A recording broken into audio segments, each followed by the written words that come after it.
If you're watching this, that probably means that you're a person that cares about others, that you find yourself being really compassionate and loving and giving. And that also means that you might struggle a little bit with setting and keeping boundaries. I'm so glad you're here.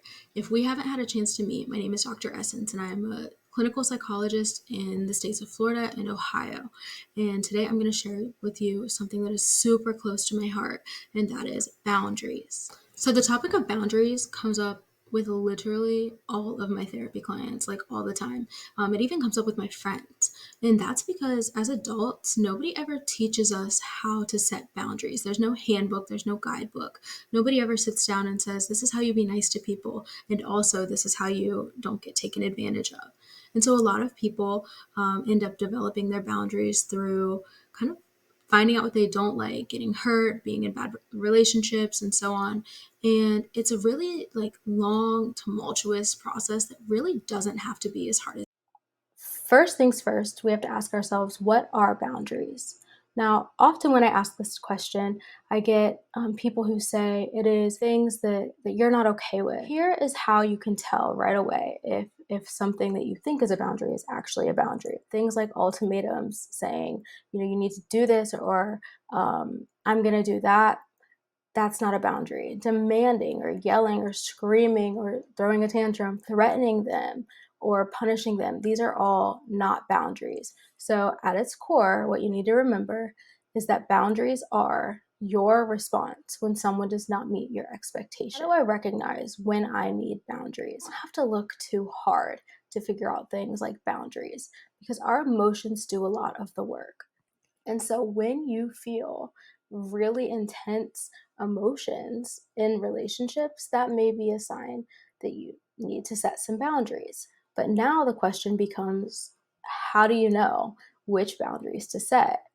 So the most important thing with a good boundary is that it refers to your response. Boundaries are saying is that, you know what, person, if you can't meet my expectations, if you can't treat me in the way that I want to be treated, then I am willing to drastically change this relationship. I'm going to put space between me and you because it's not safe to be in relationship with you in this way. At the beginning, we do a lot of work in laying the groundwork for the boundary house before we ever actually set those boundaries, communicate them. So this is what it looks like. First things first is we identify values. And if you're not familiar, our values are the guiding principles in our life, and they are relevant in all aspects of your life. This means that your values are things that impact the way that you parent. They impact the hobbies or the things that you find enjoyable. They impact the lifestyle that you have and maybe even the career that you choose. They're like an umbrella over the entirety of your life. A good sense of your values, it sets you up to be able to identify your needs. The difference between values and needs is that value in my life versus what somebody else's definition is may look really different because we've all had different paths in our own experiences. When we say them, just talking about them doesn't ensure that we're on the same page. Needs do. So our needs are the things that we need out of life. These are the ways that we try and fulfill our values. It starts out with what I call the wish list. Let's use the example of a partner. Okay, so I'm dating a new person, and these are all the things that I would want. Here you want to get really specific. You can put anything down there on your wish list. And when you look at your wish list, if you are unwilling to drastically change the relationship if they don't have that thing, um, then it's something we call a preference. So let's say on my list, I want a man that is tall, dark, and handsome, that has good habits with money, and that speaks to me kindly. These are all the things that are on my list.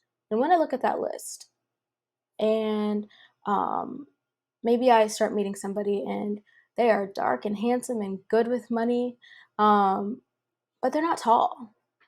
And if that is something that I'd be like, you know what, I'm still willing to give it a chance because they have these other things that are important to me. Um, then it's a preference. It's not a deal breaker.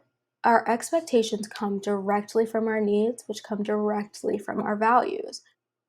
So In any relationship, after we know what our expectations are, we're able to look at those specific things um, and come up with a way to evaluate. So here's what I tell people a lot. When you come up with your expectations, let's say that you decide that your entire list, 5 pages back and front, is non negotiable. What will probably happen is that you will never meet anybody to fulfill that and you'll be alone. And I don't think that's what anybody wants. And so I think we have to remember to be realistic in separating our preferences from our expectations. And all of those things should end up being 3 to 5 really specific, detailed expectations that you can communicate with another person. That way that it is a little bit easier for you to enforce the areas that are super important to you, the values that are super important to you, that you're basing the rest of your life on, then those are things that you're not willing to budge on because it rules everywhere. So, after you have been able to determine what your values are, what your needs are, what you expect out of your relationships, how your relationships are measuring up next to those expectations, then we're ready to set boundaries. And our boundaries, again, refer to how the relationship changes when your expectations aren't met. And sometimes that means that the entire relationship ends. And other times it just means that there is a difference in space. And so once we have this down, this is where the boundary house comes in.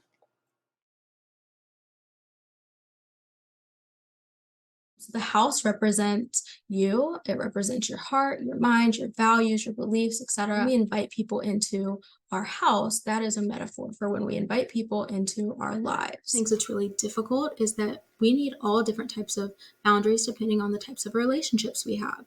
And we can't always just take one boundary and apply it to everyone. And so the boundary house is a way that you can kind of categorize the different people in your life depending on how close you want them to be, how much trust they have built with you, how they have shown to be reliable and respectful of the things that you need and want.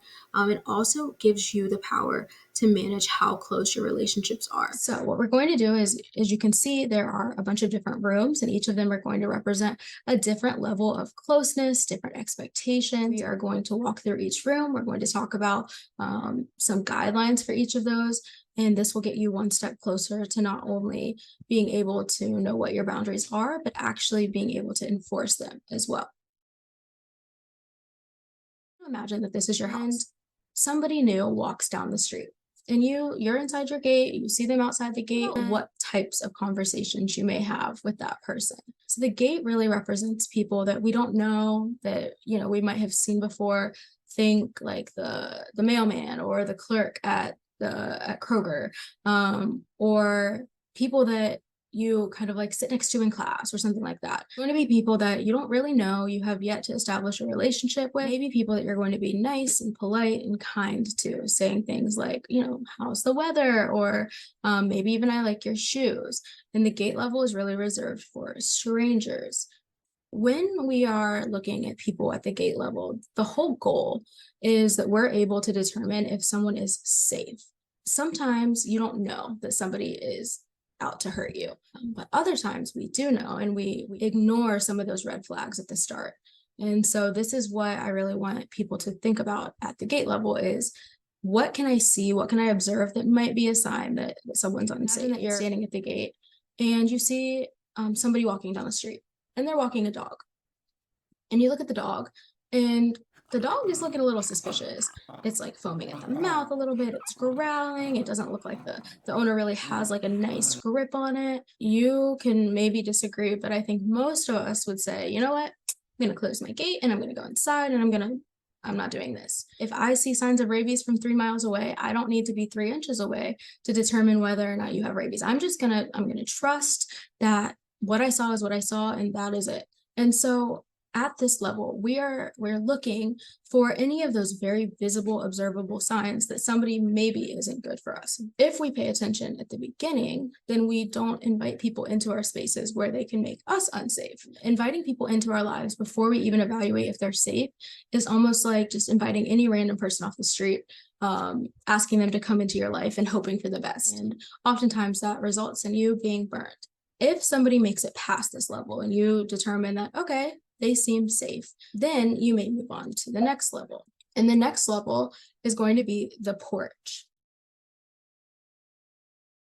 Now, when you invite somebody onto the porch, there are certain things that you can see. So when you get closer, you get through their gate, you might be able to see things like a welcome mat, or you might be able to see what kinds of plants or decorations somebody likes. You're going to reveal things that are surface level for the most part. So now people are close enough to start learning some things by observation, but you're not really at risk of your life being disrupted because they're not in it yet. And because we evaluated at the gate those observable signs that somebody's not safe, we don't really have things that we can observe all the time when people start to come in. And so I always tell people to imagine that on your porch there's a bouncer. And if you've ever been to a bar, you know that the bouncer's job is basically to make sure that the people that are coming in are together enough to not upset the establishment. And the second task of a bouncer is to make sure that people are who they say they are. So they check ID. And that's kind of what we're doing on the porch level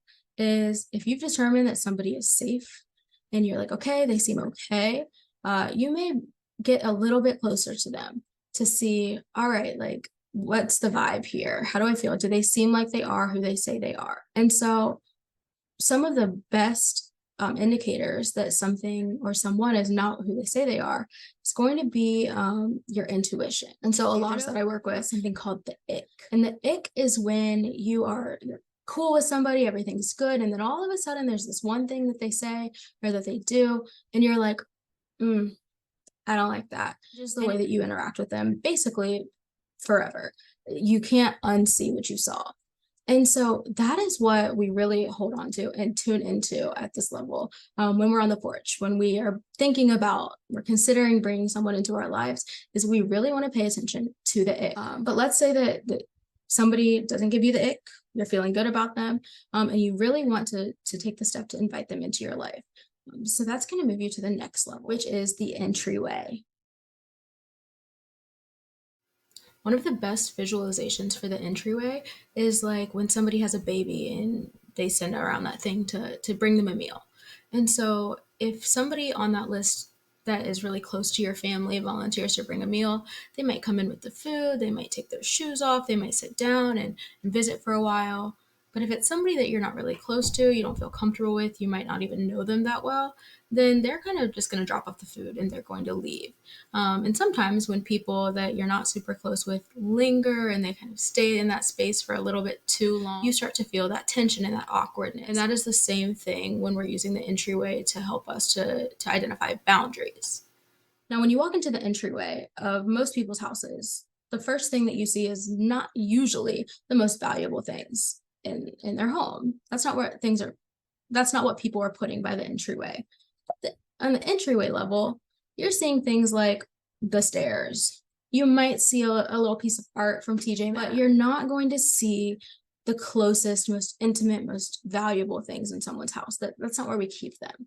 And so when we first invite people into our lives, what we really want to focus on is making sure that our big task here is that we really want to figure out why somebody is here. And so when we are meeting new people, when they get to like the entryway level where they haven't given us the ick and they seem safe based on what we can observe, then we want to determine to ourselves how close we want this relationship to be.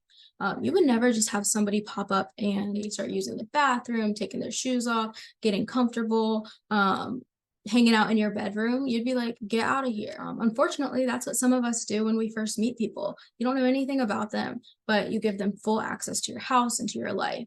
And that's how a lot of people get hurt. So when we think about when we first invite people into our lives, before they even get to go anywhere or see anything or learn anything too intimate about us, we're going to figure out, what are they here for? And that may be that you are bringing someone into your life as a mentor, or maybe you want to work for them, or maybe you want to date them, or maybe you want to be their friend. Whatever that is, it can always change, right? If you're having a good time, you can always decide that you want to pursue that relationship a little bit deeper. And if you thought it was going to be something good, but you end up realizing later on that it's not, then you can change that level.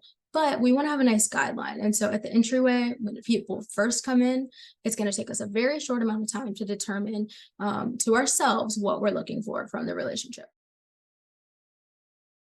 So the first room that we're going to go to is the living room. One of the things that was always like first in my house was when I invited people over, I was telling them the rules. I was saying, okay, you need to take your shoes off. You need to make sure that you put your coat over it there. Here, use a coaster, right? You're giving them all the things that they need to do in order to do well at your house. And when people come in on this living room level, they're starting to be able to see things about you, very similar to some of the things that we might keep in a living room. So they're going to learn a little bit more. They might pick up on what your favorite color is. They might see pictures of you or your family. They might see movies or what's up on your Netflix. They might see games. But these things are going to be things that they can observe, but they're not going to be too deep or too intimate. And the reason why, the whole point of the living room is that we want to set our expectations, right? Put out those rules of this is what you need to do when you're in my home. And then you just wait. And here is why we wait. A lot of people make the mistake of inviting people into their lives. And the very first thing they want to do is to learn everything about them. And they want that person to learn everything about them. And what happens is the foundation of that relationship is not strong enough. That's how we end up in those relationships where it hurts really bad because we gave them a lot of access to us and they didn't take care of what we were sharing with them. I want you to think about, let's say that I have somebody I'm interested in maybe dating, and I have them come over and we're going to watch TV. Tell them, come in, take off your shoes, please use a coaster. Now, if they sit there and they do that, then I'm more likely to invite them over for like more movie nights. But let's say they come over and they don't take off their shoes, they kick their feet up on my little table, they take the remote and try to decide what we're gonna watch. They start throwing my throw pillows that I got from Home Goods all over the place. Like they're acting a fool, right? Most of us would say, you know what, you gotta go. You got to get out. If they start making mistakes at the basic level of where we're setting our expectations, then we don't really trust them to go and explore the rest of our house. We decide that they're maybe not a good fit for our lives. That damage, while inconvenient, right? I might have to like wipe off the living room table. I might have to fluff up my pillows a little bit. It's inconvenient. It takes up some time and it's disappointing, but it's manageable and I can probably clean it up in just a short amount of time. So that is why the living room, I would say, is the most important part of the house. Is if you can set your expectations and somebody will meet them and they don't take advantage of them and they're respectful of them, then it is a sign for us that they're safe. So let's say that we've been having this person over and we see that we have things in common. We've talked about our likes and our dislikes, and they have met all of my expectations. They haven't like messed anything up. I might be more inclined to invite them over for dinner. Now, typically, in my house, if you are going to come over for dinner, this is a planned event. We know you're coming. We have like asked you to come. In my house, if you are going to come over for dinner, this is a planned event. We know you're coming. We have like asked you to come. It's not going to be a surprise to anyone. It's not going to be a surprise to me. It's not going to be a surprise to them. It is an intentional event. And that is the same when we move from the living room to the kitchen in our relationship. This is a very clear transition. When we move from the living room to the kitchen, there is some type of a conversation that takes place that lets that person know how we're seeing them and kind of getting their consent on how we proceed. This is very, very helpful to avoid situations where maybe you feel one way and the other person feels another. Or we transition somebody from, hey, we have these things in common, we like to do this, to, okay, I really want to create some more opportunities for us to bond and like, I want to open up to you and those kinds of things. There's some type of a conversation. And that may be as little as like not dating anyone else and I'm really exclusively dating you and I really want to focus on our relationship. And that person may say, yes, me too, totally awesome. Or they may say, oh no, I'm still like dating 20 people. And that can help you to make a decision on if you really want to take that step with that person or not. But once we have made this intentional and clearly defined step, interactions at the kitchen level are personal. So I don't know about you, but some of the best and worst things in my life have happened in the kitchen. So this is where I make some of my best dishes. This is also where things can just be disastrous. When you're in the kitchen, these are things that are not out for everybody to see or that everybody has access to. You know, only a select type of people over for dinner and get to see us prepare things. And so friends at this level start to learn about things that make us us. That might be like the seasonings that you use or the things that you're passionate about, the things that are really important to you, your values. This might be the way that you handle stress, or maybe you don't handle stress. If you're anything like me, when life is crazy, the kitchen is the first thing to go. That's where the mess shows up. And this is where we really start to reveal the humanness to people that have proven to us at the gate that they're safe. Entryway, see them in our lives for some reason. Porch, that they are who they say they are. In the living room, we've decided that they're able to really meet our expectations. When we invite them into the kitchen and they accept that invitation, we know that they want to be there, that they care about that, and that they value our relationship too. And this allows us to complete that task in the kitchen, which is to open up, to share about ourselves, and to build trust. Now, by following the Boundary House framework, you make it less likely to get hurt. It doesn't mean that this is foolproof, but you're not having every single person that comes into your house have access to this. It's people that have kind of worked towards it. And at this level, if things go south, right, if there starts to be damage, if there starts to be hurt, this is confusing and it can be really harmful. The same way that if somebody came into your kitchen and started like throwing dishes around and messing up your appliances, that's not a quick little wipe down the counter fix. This is something that takes time and effort and might even require that some things in your kitchen may need replaced or repaired. And those hurts for people that are on the kitchen level, they take a second to get over. Now, the next room that we're going to talk about looks a little bit different depending on which stage of life that you're in. Sometimes your friends might go and their specific friends might sit down on the couch with your mom and chat them up and everything was fine because they were close to your family. Sometimes you might have somebody like wait outside while you run indoors and you get things, and they don't get a whole lot of exposure to your family. And when we invite somebody into the family room, we're starting to invite them into our worlds in ways that can impact other people. And the task here is to determine how closely do you want this person to impact your other relationships. So for parents, even though you guys aren't together and you don't want them in any other room of the house, maybe you only allow them to come in and they go straight to the family room. You talk about the kids and then they head out. You have a new person that you're dating where over time you expose them to your kids. Or maybe you have a friend that's a great friend, but you would never introduce them to your kids. This could also be about like troubles that you're having in your family or traditions. And if damage occurs here, it's significant and it causes a ripple effect. It doesn't only affect you, but it starts to affect other relationships you may have. The next room that we're going to talk about is the bedroom. When somebody reaches the bedroom level, they have been integrated in your life. The bedroom is the last of the house that are open to everyone or anyone that comes in. And they hold a lot of influence. When we're at the bedroom level, we can be intimate, we can be naked, genuine, raw, like really 100% ourselves. And the point when we get to the bedroom level is for us to cultivate safety with this relationship, be able to get support with things that we need help with. And also being able to reflect and grow and change as individuals alongside this person that we've invited in. So when damage occurs on the bedroom level, this can be huge because the things that live in the bedroom might be things that are really close to your heart, your favorite books, your favorite childhood memories, family photos, right? The things that are really like unique to you. And if somebody goes in and messes those things up, that is significant. It makes us doubt ourselves sometimes and regret allowing that person to come into our lives.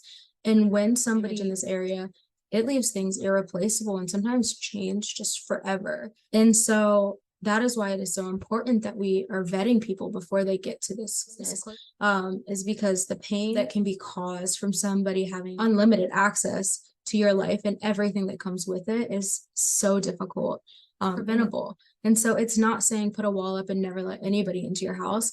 But what the bedroom does is says that you have to be a pretty good candidate. I have to have some trust in you. I have to have some belief that you've seen my mess and you're okay with that you know my expectations and you meet them, that you know the weird things that I do, you know my family. And if you can work through all of those things and still stay, then it becomes safe to introduce them.